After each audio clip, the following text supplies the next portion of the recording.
Hello class, welcome to Pre-Algebra Lesson 6-9, which is all about indirect measurements. By the end of this lesson, you should be able to solve problems involving indirect measurement using shadow reckoning and solve problems using surveying methods. So first, let's talk about what an indirect measurement is. Indirect measurement is when you use similar figures, so kind of like what we talked about yesterday, to determine a length, width, or height that is too large to be measured correctly. So, for example, if we look at a statue and we can't necessarily, take a tape measure and try to measure how tall it is, there are other ways to measure how tall it is using similar triangles and indirect measurements. So, example 1, a statue in the Korean War Memorial casts a 43.5-inch shadow. A 64-inch tourist casts a 32-inch shadow. How tall is the statue? So what we can do is set up a proportion and solve. So we have h for the height of the statue over 43.5, right? That's all of my statue information.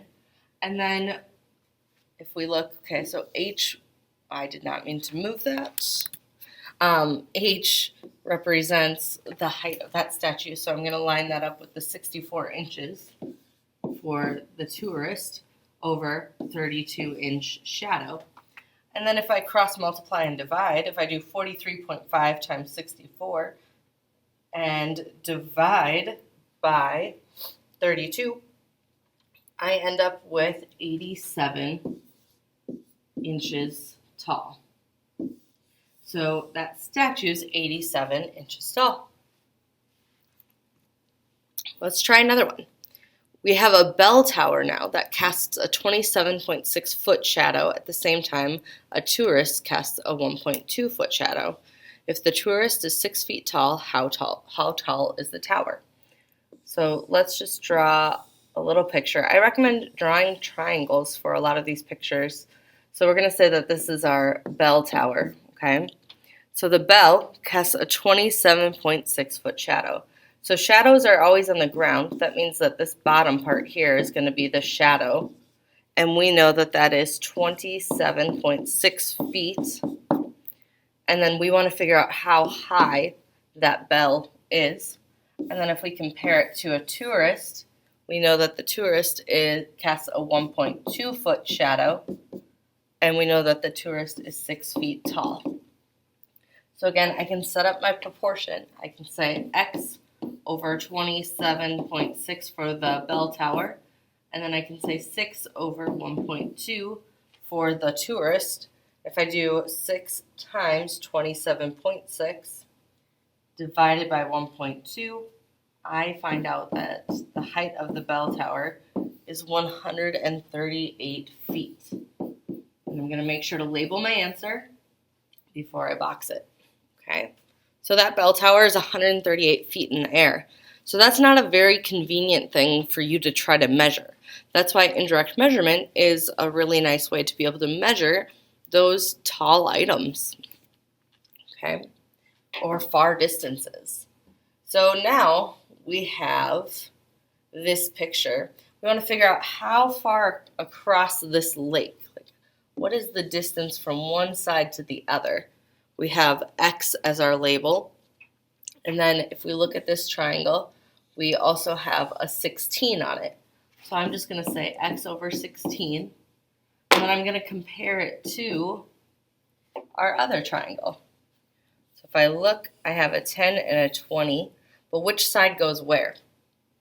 Well, 10 is the shorter side, and it looks like from our picture 16 is also the shorter side. So that means I'm going to put 10 on the same level as the 16. I'm going to put 20 on the same level as the x. So I have 16 times 20 divided by 10. And I'm left with 32. And what's my label? Meters. So that means to get from one side of that lake or pond, it is 32 meters. All right, one last question. If we're trying to find the distance between the cabin and the mess hall, We want to figure out how far apart are those two. I can again use indirect measurement. So x is part of this big triangle right here. So I can say x over 138, because that's the other measurement on that triangle, equals, and then I have to figure out which sides line up with each other. Now, these triangles are facing different directions, so if you want, what you could do is flip it, and then that means that this 60 would be there, and the 46 is still on the bottom. Sometimes that makes it a little easier to see when they're both facing upright. So then you can see 60 lines up with the x, and 46 lines up with the 138. If flipping it doesn't help, and that's actually more confusing, maybe you can see it right away. Maybe you see that 46 is along kind of the bottom of the triangle, and 60 is that slanted side. Maybe you can identify it right like that, and that's great. If not, that's also fine.